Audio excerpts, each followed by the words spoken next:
महाविकास आघाडीचे उमेदवार शिरीष कुमार कोतवाल यांनी आज वडनेर गटात जोरदार प्रचार सभा घेत तालुक्यातील विकासाच्या व राजकारणाच्या मुद्द्यावर विरोधकांना सुनावले।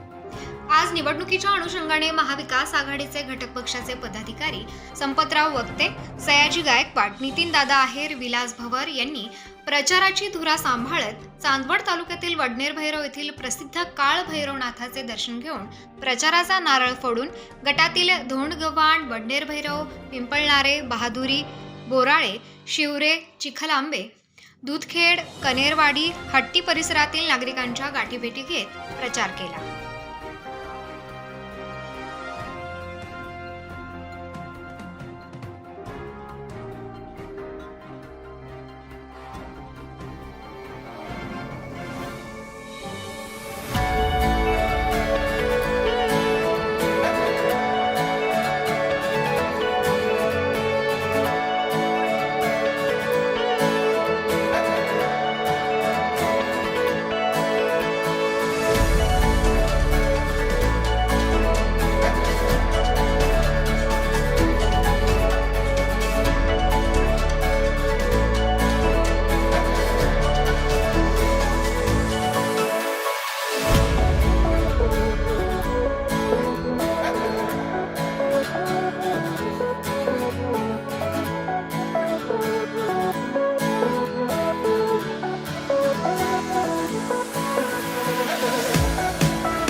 म्हणजे तिकडं महायुती आणि इकडं महाविकास आघाडी खऱ्या अर्थानं अशी लढत आपल्याला पाहायला मिळते। परंतु कुठं काही अपक्ष उभे राहिलेले, तर काही कालपर्यंत आपल्या वडनेर भैरवचे तापा राहुल दादाला खांद्यावर घेऊन नाचणारे लोक, लई चांगला माणूस, 10 वर्ष चांगला माणूस होता आणि अचानक काय झालं आणि राहुल दादा इतका वाईट झाला तर ते अपक्षांकडे जायची वेळ आहे। म्हणजे एक राजकारणाचा धंदा या लोकांनी मांडलेलं आहे. आपल्या वडिलांकरांना सर्वांना डोळ्यानं दिसतं. भैरवनाथ मंदिर असेल, ग्रामपंचायतीचं इलेक्शन असेल, याच्यामध्ये सुद्धा त्यांनी गद्दारी केली आणि कायम गद्दारी करीत चाललेली. तर अशा लोकांचा आपण कधी विचार करणार आहे का नाही? आता यांनी वचननामा दिलेला आहे का गद्दारीचा पंचनामा आपल्या महाविकास आघाडीने केलेला आहे. की ह्या गद्दारांना खऱ्या अर्थानं आपल्याला जागा दाखवण्याची वेळ खऱ्या अर्थानं आता आली आहे. मग ती राज्यात असेल, जिल्ह्यात असेल, तालुक्यात असेल आणि गावात असेल, कुठे जो गद्दार असेल या गद्दाराला निवडून आणि आपण खऱ्या अर्थानं बाहेर काढलं पाहिजे. मंदिरं सुद्धा ते सोडून नाही राहिले. जसे दिल्लीचे राम मंदिर खाऊ राहिले, तसे वडनेरचे सुद्धा भैरवनाथाचं मंदिर खायचं खऱ्या अर्थानं काम चाललेलं आहे. तर ह्या गोष्टीचा सुद्धा खऱ्या अर्थानं विचार केला पाहिजे. आणि येत्या 20 तारखेला आपल्या येणाऱ्या निवडणुकीमध्ये आपल्या तालुक्याचे जाणकार आणि खंबीर असं नेतृत्व माननीय शिरीष भाऊ कोतवाल यांना आघाडीनं दिलेली काँग्रेस पक्षाची निशाणी पंजा अनुक्रम नंबर 3 या निशाणी पुढे आपलं अमूल्य असं मत बटन दाबून आणि जास्तीत जास्त मतधिक्याने भाऊंना निवडून द्या अशी एक आग्रहाची अमोल असं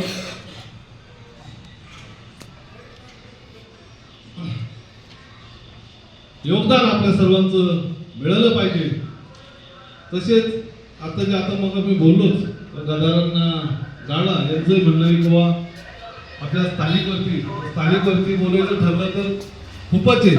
म्हणजे एक दिवस पूर्ण आणि अशा सगळ्यांच्या जर 10-25 वर्षापासूनचा जर इतिहास पाहिला तर कोण काय करतो, कोण कुठं करतो, वेळ आली का फक्त हात धरायचा, भाऊ चला मी तुमच्या बरोबर आहे, खोटं नाटं या जनतेपुढं आणायचं. इथून मागं म्हणजे मागच्या पाळीला राष्ट्रवादीचा उमेदवार लोकसभेला आणि राष्ट्रवादीच्या उमेदवाराबरोबर सर्वात पुढं जरी मी काँग्रेसचा माणूस असेल तर सर्वात पुढं मी राहून आणि राष्ट्रवादीच्या काम आपण खऱ्या अर्थानं केलं. मग तिथं शिवसेना असेल, राष्ट्रवादी असेल, काँग्रेस असेल, या सर्वांनी जीवाचं रान करून आणि आपण उमेदवार म्हणजे आपण वर्गणी सुद्धा दिली, देणगी सुद्धा राष्ट्रवादीच्या उमेदवाराला खऱ्या अर्थानं आपण दिली आणि त्यांना निवडून आणलं. कुठल्या प्रकारचा विचार, कुठल्या प्रकारचं आपण आमिषाला कोणीही बळी न पडता एकदम विश्वासाने काम केलं. परंतु आज आपल्या भागातले राष्ट्रवादीचे नेते असतील म्हणजे बरीचशी कंपनी आपल्याकडली तर त्यांना आज आघाडी धर्म दिसून राहिला. मग नेमकं ते काय पाहू राहिले, कसं पाहू राहिले हे आपल्या सर्वांना दिसतंय. आपले मुलं आज कोणत्या वाटाने नेऊ राहिले ते दररोज संध्याकाळी हॉटेली गच भरलेल्या असत्या. म्हणजे आपण म्हणतो का मुलांना कुठं व्यसन नाही लागलं पाहिजे, वाईट व्यसन नको, वाईट सवय नको. परंतु ही कंपनी दररोज हॉटेल असेल, कुठे असेल, गावामध्ये आजूबाजूला असतील, कुठेही बी दारूच्या पार्ट्या, मटणाच्या पार्ट्या, हे पैसे यांनी आणले कुठून, चाललं कुठं, काय चाललं. आपल्या वडिलांमध्ये ही घटना न घडणाऱ्या ह्या घटना घडू राहिल्या. या सर्वांचा विचार करून, आपल्या मुलाबाळांचा विचार करून खऱ्या अर्थानं महाविकास आघाडीच्या उमेदवाराला आपण निवडून आणलं पाहिजे असं मी आपल्या सर्वांना आव्हान करतो आणि आपल्या सर्वांची रजा घेतो. चांदवड तालुक्यात मतदारसंघात जवळजवळ 14 उमेदवार आपलं नशीब आजमावत आहेत. परंतु प्रामुख्याने लढत ही काँग्रेस विरुद्ध भाजप आहे असं ज्या प्रसंगी नमूद केलं तर हरकत नाही. आणि ही निवडणूक चांदवड तालुक्याच्या राजकारणाच्या संदर्भामध्ये ध्रुवीकरण करणारी, केंद्रीकरण करणारी. जर कदाचित चांदवड तालुक्यातला मनुष्य निवडून आला तर माझ्यानंतर जी ही पिढी आहे यांना भविष्य काळामध्ये संधी मिळू शकते. आणि जर यावेळेला चांदवड तालुक्यातला मनुष्य निवडून आला नाही तर चांदवड तालुक्यातल्या मतदारांच्या आयुष्यामध्ये नशिबी जसे 10 वर्ष दारिद्र्य आलं तसंच दारिद्र्य तुमच्या माझ्याकडे येणार आहे. इथं बसलेला प्रत्येक मनुष्य हा सजग आहे, समजदार आहे. त्यांना माहिती आहे काय परिस्थिती तालुक्याच्या राजकारणामध्ये किंवा जिल्ह्यात विधानसभा मतदारसंघाच्या राजकारणामध्ये गेल्या 10 वर्षामध्ये जे एका गाडीत बसून फिरले, विकासाच्या वल्गना केल्या, ते डॉक्टर राहुल आहेर, त्यांचे बंधू केदा आहेर आणि डॉक्टर कुंभारडे साहेब एका गाडीत 10 वर्षे फिरत होते. आणि आज अचानक काय झालं, या गोष्टीचा विचार देखील खऱ्या अर्थानं करणं गरजेचं आहे. आणि तो विचार काय की ज्यांनी 10 वर्ष सांगत होते, 19 पर्यंत सांगत होते, 24 पर्यंत सांगत होते 2 महिन्याआधी की भाजपाने हे केलं, भाजपानं ते केलं, दादा असा करतो, दादा तसा करतो, आणि मग गेल्या 2 महिन्यापासून कुठं कंडी फिरली. त्या अपक्ष उमेदवाराचा वाढदिवस होता आणि त्या वाढदिवसामध्ये तो अपक्ष उमेदवार म्हणत होता, दादा आता तू माझ्यावर उभं राहू नको रे, माझी इच्छा पूर्ण कर, माझ्या वाढदिवसाच्या दिवशी मला काहीतरी गिफ्ट दे. अरे हा विधानसभा मतदारसंघ म्हणजे काही गिफ्ट आहे काय? का तुमच्या आज या पंजानी कमवलेली प्रॉपर्टी त्याच्यामध्ये तुम्ही वाटे हिस्से करताय? ही सर्वसामान्य जनतेची प्रॉपर्टी आहे, मतदारांची प्रॉपर्टी. मतदार ठरवेल या कारभारी कोण निवडायचा. तुम्ही आपसात नाही ठरू शकत. आणि कोणी काही ठोकळ असतील ना, त्यांना देखील मला सांगणं आहे की आपण देखील काय मागच्या काळात दिवे लावले याचा देखील लेखाजोखा घ्या. शरद पवार साहेबांच्या आम्ही सच्चे पाईक म्हणून फिरत होते. मग अचानक काय झालं की जे शरद पवार साहेब वयाच्या 84व्या वर्षी या राज्यातलं भाजपाचं सरकार हे शेतकऱ्यांच्या विरोधात आहे, तरुणांच्या विरोधात आहे, अल्पसंख्याकांच्या विरोधात आहे, आदिवासी आणि हरिजनांच्या विरोधात आहे, याला हकललं पाहिजे म्हणून रात्रीचा दिवस करताय. काल त्या माणसानं 6 सभा घेतल्या आणि तुम्ही त्यांचे पाईक सांगणार आहे.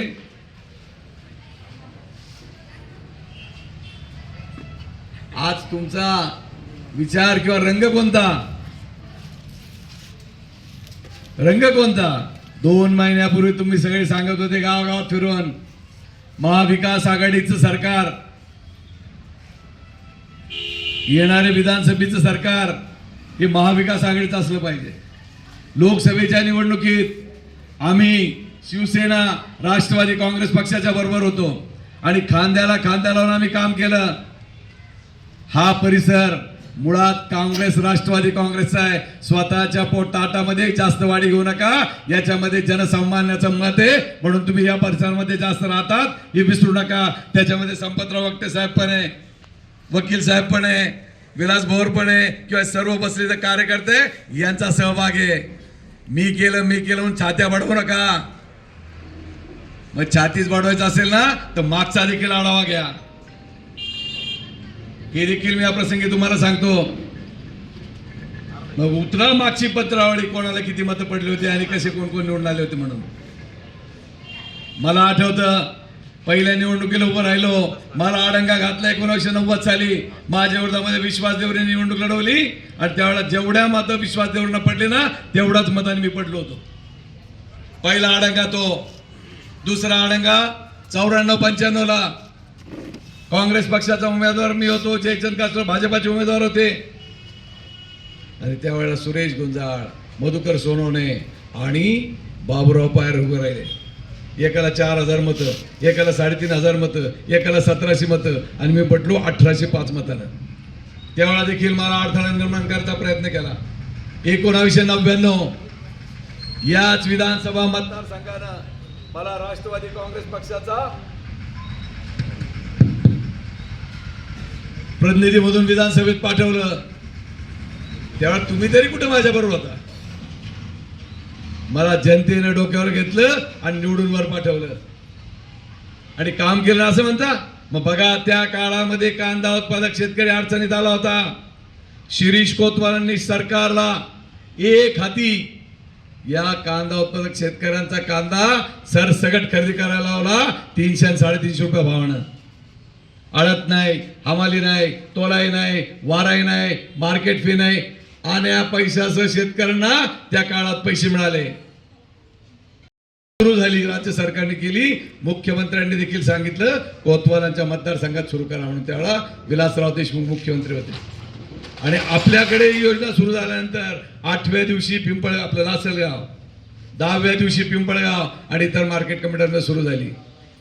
आमच्या कामाचा लेखाजोखा वाटतं ना, कदाचित माझं तोंड पाहून काही लोक येत असेल, पण आपण देखील पहा, आपण कार्यक्रम केल्यानंतर आपला वास कसा आहे तुम्हाला. कृपा करा, चिमटा घेऊ नका, मग मी पण दिलाव आहे.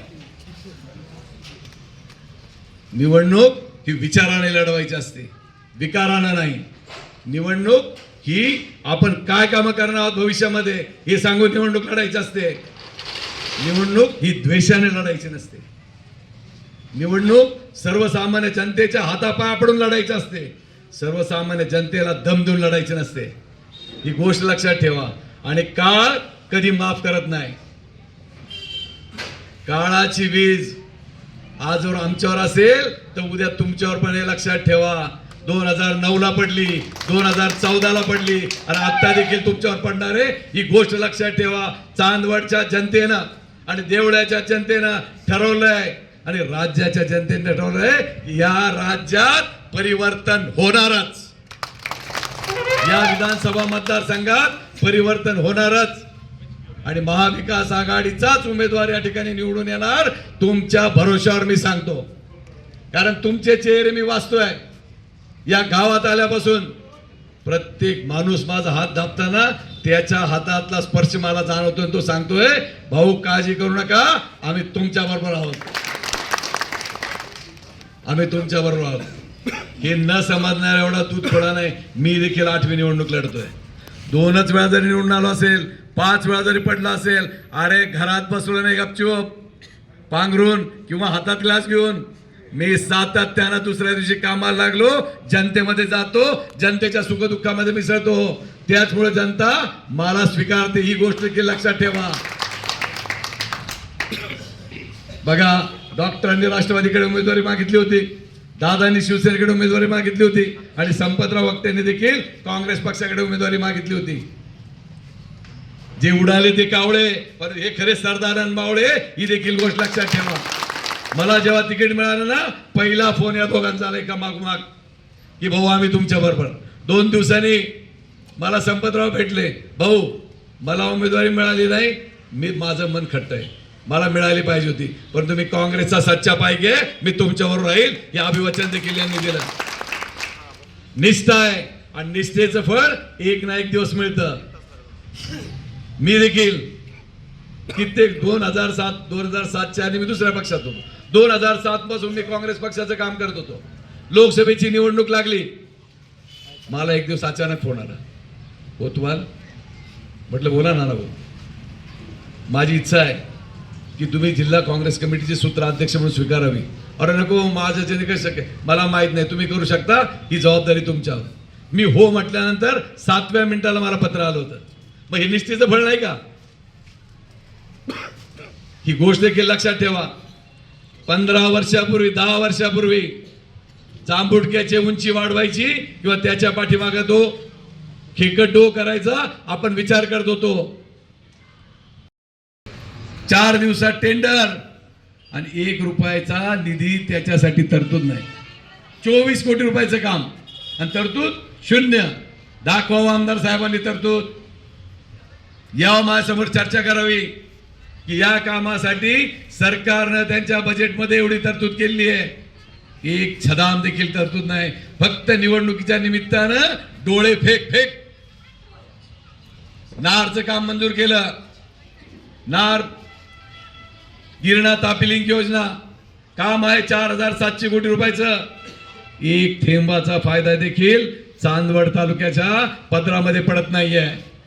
मग तो पलीकडचा जो आपला भाग आहे,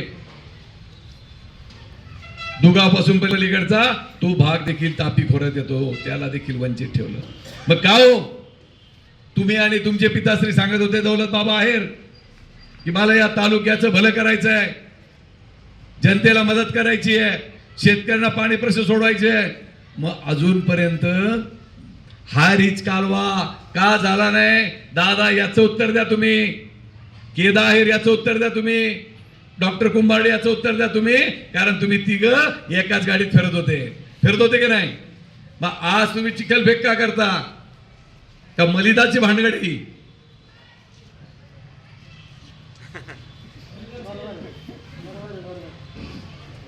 परत त्यांना राग यायचा, लय कोतवाल चिमटे घेतो. वस्तुस्थिती मी नाही बोलत आहे, तुमची जी पत्रकार परिषद चालू होती ना चांदवडला, त्या पत्रकार परिषद चालू असताना खाली ज्या कमेंट आल्या होत्या त्या कमेंट मध्ये पहिले होतं, अरे ही तर मलिदा गँग आहे.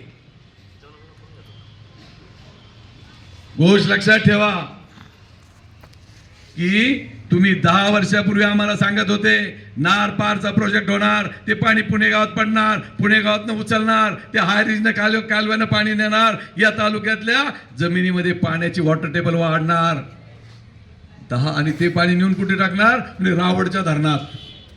अरे काय कुठं सांगा, त्या करा ना मध्ये, का करत नाही?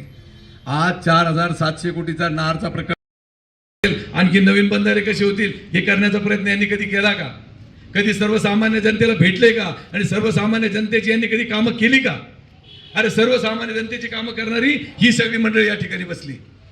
रेशन कार्ड असेल, जातीचा दाखला असेल, ओबीचा दाखला असेल, डोमेसाईल सर्टिफिकेट असेल, ही मंडळी सगळे काढून देते.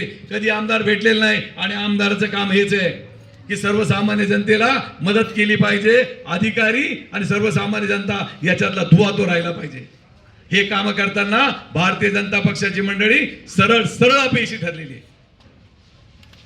आणि या अपयशी लोकांना आणि त्यांच्याबरोबर राहिलेली त्या अपयशी लोकांना उसकलं पाहिजे. मी सांगायला आलोय, माझ्या देखील आयुष्यातली विधानसभेची शेवटची निवडणूक आहे. पुढची निवडणूक कदाचित मी लढणार नाही किंवा लढणारच नाही. मला देखील तुम्हाला सांगायचंय, लोक म्हणतात शिरीष कोतवाल लई ताईट आहे, मग काय जुंगड्या मुंगड्या रोग आहे? अरे माझं बोलणं स्पष्ट आहे, माझं बोलणं खरं आहे. आता खरं बोलणं हे जर पाप असेल तर जोडा कारण माझ्याच मुस्काट राहणार, माझं काही म्हणणं. खरं बोलणं पाप आहे का?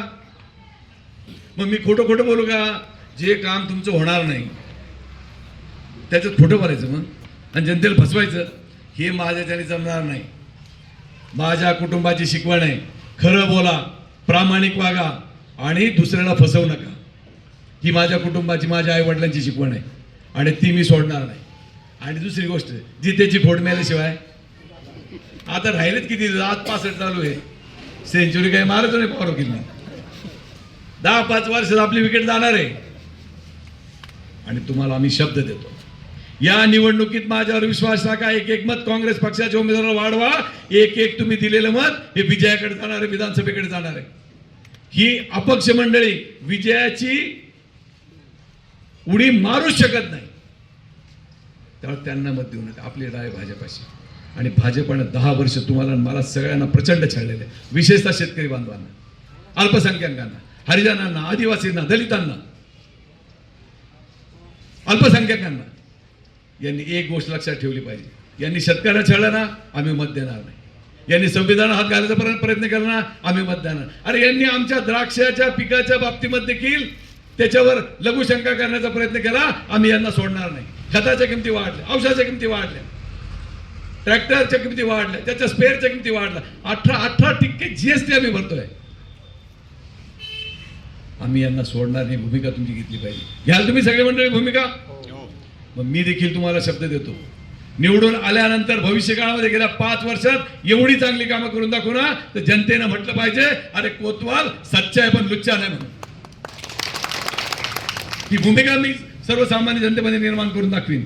विकासाची कामं मी निर्माण करून दाखवीन. आणि शिरीष कोतवालच्या शब्दाला तुम्ही बघा ना, राज्याच्या राजकारणामध्ये कोणी मंत्री होता, विरोधी पक्षाचा नेता जरी आला तर समोरून शिरीष कोतवालला पाहिल्यावर थबकल्याशिवाय जाणार नाही. एवढी ओळख चांदवड विधानसभा मतदारसंघाची निर्माण करून ठेवली. आणि म्हणून मी तुम्हाला विनंती करतोय की येत्या 20 तारखेला जेव्हा मतदान झालं ना, तेव्हा एकच गोष्ट लक्षात ठेवायची, 3 नंबरचं नाव आणि निशाणी. त्या निमित्ताने मी भाऊ एकच सांगेल फक्त की या आपल्या कांद्यात, चांगल्या कांद्यांमधले दुबाळके आणि चिंगळ्या या नाफेडने विकत घेतल्या. सगळा चांगला माल आपल्याकडे, त्याच्या मोठ्याचा माल आहे, घाबरण्याचं काही कारण नाही. चांगलं झालं, कारण यांच्यामुळे बाकीच्या चांगल्या मालाला सडवा लागला असता, तो विजनाना लांब गेला. म्हणून मी भाऊंना या निमित्ताने असं सांगतो की जरी गेले तरी काही फारसा फरक नाही. सगळी जी काही आहे आजची परिस्थिती, सगळे इथंच नाही, तालुक्यातले सगळे जे समजदार मतदार आहे त्यांना समजलं की हे का घडलंय, का घडतंय, काय घडणार आहे. डॉक्टरांनी सांगितल्याप्रमाणे यावेळेस आपल्याला ही संधी आहे. आपण ह्या वेळेस जर विचार नाही केला तर भविष्यात आपल्या या तालुक्याला कधीही सत्तेची किंवा आमदारकीची संधी मिळणार नाही तुकाराम. म्हणून यावेळेस आता मी प्रत्येकाला साहेबराव विनंती करीन की सगळ्यांनी यावेळेस बाळासाहेब नुसतं हसू नका विनंती करतोय, त्यामुळे सगळ्यांनी विनंती करतो की आपण सगळ्यांनी काळजी घ्या, काळजीपूर्वक यावेळेस काँग्रेसला कसं मतदान होईल याची काळजी घ्या आणि या तालुक्यातून भाऊंना प्रचंड मताने विजयी करा अशी मी विनंती करतो. उत्तर महाराष्ट्र न्यूज नेटवर्कसाठी धनंजय पाटील, चांदवड.